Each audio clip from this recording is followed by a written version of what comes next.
it-te, il-pastizzi.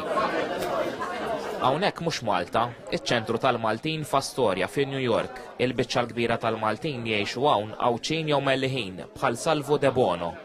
Għal George Cremona din hi t-tieni dar. Xi kultant niġġieled mal-mara għax tgħidli aħjar toqgħod hemm issa. Jien nieħu pjaċir niġi hawn. Tiġi hawn titħaddet il-Malti hekk nice, għax tmur fuq ix-xogħol, ħin kollu bl-Ingliż, barra bl-Ingliż.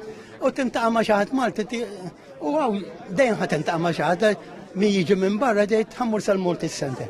You understand? U nintaqgħu hekk ngħidu kelma. Elisa Gatt għandha 13 sena u tħobb titkellem bil-Malti. Studjajt fl-iskola f'Malta, imma mbagħad ġejt hawnhekk f'New York. Carmel Monpalaw ilu jgħix New York 40 sena.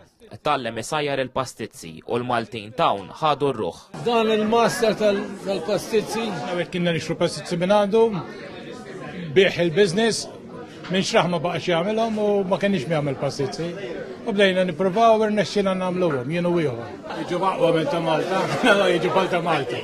Iċ-ċentru din is-sena żanżan ritratt tal-President ta' Malta Miriam Spiteri De Bono.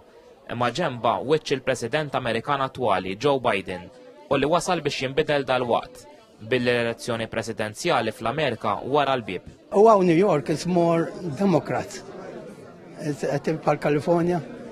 But hemm states oħra qegħdin Republicans. So it's interesting il-politika ta' ħafna.